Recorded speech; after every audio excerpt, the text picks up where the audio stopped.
मैंने आपके पहले भी 2 वीडियो अपलोड किए हैं, पता नहीं आपने उनको देखा या नहीं। आज हमारा है अर्थक्वेक और वॉल्केनो, जो इंटीरियर ऑफ अर्थ को रिवील करने के लिए, उसको स्पष्ट करने के लिए, उसकी संरचना को, ये 2 एविडेंसेस बहुत ज़्यादा इम्पॉर्टेंट हैं। लास्ट में उसमें मैंने बताया था ज्वालामुखी उद्गार यानी लावा यानी मोल्टन मटेरियल्स। मोल्टन मटेरियल मतलब जो पृथ्वी का आंतरिक भाग गर्म है, उसमें सारी चट्टानें द्रवित अवस्था में मिलती हैं, मोल्टन होती हैं, पिघली अवस्था में मिलती हैं। और जो पिघली अवस्था की चट्टानों की संरचना है वो जब पृथ्वी के आंतरिक सरफेस के अंदर रहती है, उसको मैंने मैग्मा बता रखा है आपको। और जब वो एक पाइप के थ्रू, वेंट के थ्रू चट्टानों में विस्फोट होता है या भूकंपी झटके लगते हैं, इस या और अन्य कई आंतरिक अन्य कारणों से ज्वालामुखी जब विस्फोट होते हैं, ज्वालामुखी विस्फोटों के अंदर आपके ज्वालामुखी उद्गार जो बाहर निकलते हैं, उसमें बहुत सारे छम हैं, लिटिल बॉम्ब्स हैं, सिलिका हैं, गैसेस हैं, पानी की भाप है और गरम गरम तरल पदार्थ, पिघले हुए पदार्थ के रूप में लावा निकलता है। लावा भी 2 तरह से होता है। एक पैठिक लावा होता है जो कि बहुत ही कठोर होता है, और एक होता है एसिड लावा जो कि पतला होता है। कठोर इन द सेंस वो बहुत थिक होता है, इससे वो बहुत जल्दी जम जाता है। और जो पतला लावा होता है उसका बहाव बहुत लंबे क्षेत्र तक होता है। और इस प्रकार से जहाँ जहाँ ज्वालामुखी उद्गार हुए हैं प्राचीन समय में, उनसे आग्नेय चट्टानों का निर्माण हुआ है। इसीलिए मैंने आपको आग्नेय चट्टानों के बारे में कहा था। ये प्राथमिक चट्टानें हैं, इग्निशियस रॉक्स इंग्लिश में बोलते हैं, प्राइमरी रॉक्स भी बोलते हैं, और प्लूटोनिक रॉक्स भी बोलते हैं, ग्रही चट्टानें भी इनको हम बोलते हैं। इस प्रकार से ज्वालामुखी उद्गार के द्वारा हमें पृथ्वी के आंतरिक भाग में पता चलता है कि 50-60 किलोमीटर की गहराई तक पृथ्वी के अंदर कई जगहों पर तरल पदार्थ, द्रव्य पदार्थ मिलता है। और इसीलिए हम कहते हैं इसको मैग्मा चैम्बर। जहाँ जहाँ ये तरल पदार्थ हैं उसको हम मैग्मा चैम्बर बोलते हैं बच्चों। और इस प्रकार से अत्यधिक दबाव के कारण पृथ्वी के आंतरिक भाग में सारी की सारी, ऊपर से दबाव पड़ रहा है, अंदर से ताप है, इसलिए वो द्रवित अवस्था में चट्टानें मिलती हैं। और इस प्रकार से बेटा दबाव के कारण उनका गलनांक ऊंचा हो जाता है, मेल्टिंग पॉइंट चट्टानों का ऊंचा हो जाता है, इसलिए हम उसको बोलते हैं ये लावा, जो धरातल के अंदर से बाहर सतह पर आ गया है, क्रस्ट के ऊपर आ गया, आउटर मोस्ट लेयर के ऊपर आ गया, उसको हमने बोला है तरल पदार्थ में लावा। ठीक है। अब बच्चों, क्योंकि जैसे हमारा जो आंतरिक ज्वालामुखी के उद्गार के अलावा हमारे जो उल्का पिंड हैं, उन उल्का पिंडों के आधार पर भी हमें पृथ्वी की आंतरिक भाग की बनावट का पता चलता है कि वो आपकी काफ़ी गर्म है। और इसका उल्का पिंड जहाँ जहाँ गिरते हैं उससे ही समझ में आता है कि भाई इसमें निकल और फेरियम है, कठोर धातु हैं, हैवी धातु से इसकी संरचना हुई है।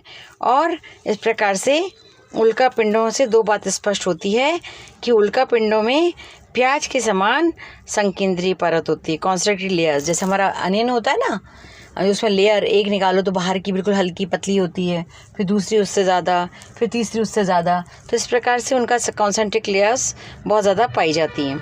और इससे इस बात का संकेत मिलता है कि पृथ्वी में भी इसी प्रकार से संकेंद्रीय परत, कॉन्सेंट्रिक लेयर्स मिलती हैं, यानी thinner layer from outer side से थिकर लेयर टूवर्ड्स इनसाइड, गहरी मोटी परतों का आंतरिक भाग। उल्का पिंडों के आंतरिक भाग में दूसरी भाग ही होती है बच्चे, लोहा और निकल की प्रधानता होती है। और इससे ये अनुमान लगाया जाता है कि जो क्रोड है हमारा, वो भी इसी प्रकार की धातु से बना हुआ है, और वैज्ञानिक इस सब बात पे सहमत हैं। तो ये तो हुए 2 भाग। अब बच्चों आता है तीसरा, भूकंप विज्ञान या सिस्मोलॉजी या seismological behaviour of the earth. अब बच्चों, भूकंप में क्या होता है कि 3 प्रकार की मुख्य लहरें हैं, P waves, S waves and L waves. ठीक है। और इसको इन वेव्स की, इन तरंगों की गति को नापने के लिए जो यंत्र है वो सिस्मोग्राफ है, सिस्मोग्राफ या भूकंप लेखी इसको बोलते हैं। जिस जगह पर भूकंप की उत्पत्ति होती है उसको हम भूकंप केंद्र बोलते हैं, या सिस्मिक भूकंप मूल बोलते हैं, सिस्मिक फोकस बोलते हैं। और भूतल के नीचे पर्याप्त गहराई पर यह तल पाया जाता है। और भूकंप केंद्र जहाँ से ये लहरें आपकी सर्वप्रथम ज्ञान प्राप्त हो रहा है, जहाँ से ये लहरें उत्पन्न हो रही हैं उसको बोलते हैं अधिकेंद्र, एपिसेंटर। मतलब भूकंप की तरंगें धरातल में जितनी भी गहराई से उत्पन्न हो रही हैं, जहाँ से ये उत्पन्न हो रही हैं उसको बोलते हैं भूकंप अधिकेंद्र या एपिसेंटर। ठीक है। और जब तरंगें बाहर की तरफ फैलती हैं तो इसको बोलते हैं हम आपके भूकंप फोकस, मूल, सिस्मिक फोकस या उत्पत्ति केंद्र। ये याद रखिएगा बच्चों। ठीक है। अब बच्चों ये बात आती है कि पृथ्वी के आंतरिक भाग को सिर्फ भूकंप की तरंगों के द्वारा हमने हल्का सा जाना। भाई ज्वालामुखी से हमें पता लगा कि ये गर्म है, तरल है। और तरल कैसा है? कुछ भाग में ही है, बहुत पूरा पृथ्वी का आंतरिक भाग तरल नहीं है, क्योंकि वो ठोस है, जिसमें हमारा एक चुंबकीय शिलाका मैंने आपको बताई है, वो उस तरह की चुंबकीय शिलाका में नॉर्थ और साउथ पोल दोनों हमारे अट्रैक्ट होते हैं। ठीक है। अब इसमें बच्चों सबसे इम्पॉर्टेंट बात यह है कि जो पी वेव्स हैं, 3 प्रकार की मुख्य तरंगें आज तक की, पी वेव, एस वेव्स हैं, एल वेव्स। पी वेव्स जो हैं बच्चों, उनको हम प्राथमिक तरंग भी बोलते हैं, प्राइमरी वेव्स भी बोलते हैं, साउंड वेव्स भी बोलते हैं और लॉन्गिट्यूडनल भी बोलते हैं। ये 3-4 नाम याद रखेंगे आप। पी वेव्स, पी मतलब प्राइमरी तरंग, साउंड वेव्स मतलब साउंड के तरंग के रूप में चलने वाली वेव्स, और फिर लॉन्गिट्यूडनल मतलब अनुदैर्ध्य वेव्स हैं। इसमें संचरण जो होता है, प्रोपगेशन जो होता है, कणों का दोलन एक सीध में होता है, मतलब एक कण से एक सीधे सीधे चलते जाएंगे। ये मैं अभी आपको चित्र डाल रही हूँ, उसमें वो देख लीजिएगा। देन इसमें बच्चों गति जो है, अधिक चट्टानों वाली गति, घनत्व में इसकी गति 8 से 14 किलोमीटर प्रति सेकंड होती है। और परीक्षणों के द्वारा पता चलता है कि ये तरंगे भूकंप अधिकेंद्र यानी एपिसेंटर से ठीक 21 मिनट में अपनी विपरीत दिशा में दूरी तय करती हैं। ये बहुत ही इंपॉर्टेंट है। इनको केवल 21 मिनट का समय लगता है अपनी उत्पत्ति से एंटीपोडल स्थिति पर, दूसरी एंटीपोडल मतलब प्रतिध्रुवीय अवस्था पे पहुंचने में इनको केवल 21 मिनट लगते हैं। इस प्रकार से बच्चों पी वेव्स जो हैं, इनकी गति सभी तरंगों में सबसे ज़्यादा तीव्र होती है, बहुत तीव्र होती है। तो पृथ्वी का देखिए आप कितना बड़ा सरकमफ्रेंस है, 12,000 करोड़ मतलब इतना किलोमीटर है, 6371 किलोमीटर्स तो इसकी गहराई है। उसी को इंटू कर दीजिए ट्वाइस, तो 13 मतलब मीन्स 12,000, 12-13 के लाख किलोमीटर के आसपास है ना। गलत हो गया। तो पी वेव्स जो है वो सबसे वो है, और बहुत ही इसकी गति सबसे ज़्यादा होती है। ये ठोस और तरल और गैसीय तीनों चीज़ें पहुंचती हैं। अब आपको क्या रखना है याद बेटा? इसकी उत्पत्ति, इसमें कणों के दोलन का प्रकार, कण एक सीधी दिशा में चलते हैं। 21 मिनट में ये भूकंप मूल स्थान से, जहाँ भूकंप उत्पन्न हुआ है, उस एपिसेंटर से दूसरे विपरीत छोर पे पहुंच जाती हैं केवल तो इनकी गति बहुत तीव्र होती है। और इनकी जो माध्यम है गति का चलने का, वो द्रव्य, ठोस और गैस तीनों है। फिर एस वेव्स बच्चों, ये गौण तरंगे हैं, सेकेंडरी वेव्स इनको हम कहते हैं। और ये ट्रांसवर्स वेव्स हैं, अनुप्रस्थ वेव्स हैं, वो अनुदैर्ध्य थी, ये अनुप्रस्थ हैं, इनको सेकेंडरी वेव्स बोलते हैं।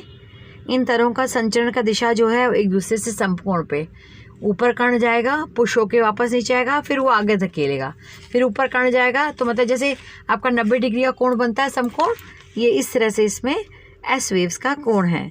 इनकी जो बच्चों गति है वो ठोस भाग में है, और ये तरल अवस्था में नहीं जाती हैं, तरल अवस्था में, अर्धद्रवित अवस्था में प्रवेश नहीं कर पाती हैं। ये वहाँ से रिफ्लेक्ट हो जाती है, परिवर्तित कर देती हैं अपनी दिशा को। इसलिए इसी एस तरंगों के माध्यम से ये ज्ञात हुआ है कि एस तरंगे धरातल के अंदर धरातल जो है कुछ किलोमीटर के बाद भूकंप सतह से वो तरल अवस्था का है। ठीक है। और इनकी गति 4 किलोमीटर तक प्रति सेकंड के हिसाब से औसत होती है।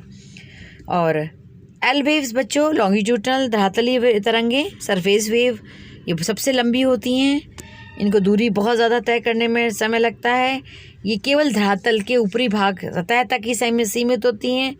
ये तीनों माध्यम में गुजरती हैं, ठोस, तरल, गैस, और तीनों माध्यम में ये गुजरती हैं। इनकी गति 3 किलोमीटर प्रति सेकंड के हिसाब से होती है। तो इस प्रकार से बच्चों भूकंप की तरंगों से हमें सिर्फ मुख्य बात क्या ज्ञान हुआ कि जो एस वेव्स हैं वो कुछ पृथ्वी के आंतरिक भाग के अंदर तक जाने के बाद अंदर तक प्रवेश नहीं कर पाती हैं, इसलिए ये आंतरिक भाग तरल अवस्था में पाया गया।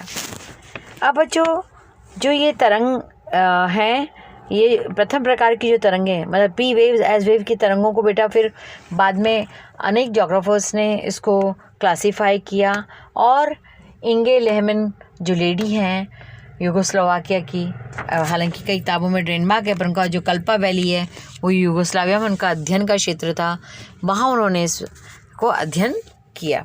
इस प्रकार से बच्चों कुल मिलाकर के P waves S waves and L waves 3 मुख्य तरंगे हैं, और इनका ही आंतरिक भाग में 3 और P G S G, P star, S star, ये इनसे कम गति की मध्यम गति की तरंगों को भूकंप वाले स्थानों पर भूवैज्ञानिकों ने आइडेंटिफाई कर लिया या उनको खोज निकाला है। इस प्रकार से इन तरंगों के स्वरूप को हम आगे नेक्स्ट लेक्चर में और देखेंगे। आज के लिए इतना ही। थैंक यू बच्चों। होपफुली आपको अच्छे से समझ में आया होगा। ठीक है बच्चों, ओके। तो होपफुली आपको आज समझ में आया होगा, और आप इसके डायग्राम्स मैं अभी बोर्ड पे ड्रॉ कर रही हूँ, वो देख लीजिएगा। आज के लिए थैंक यू।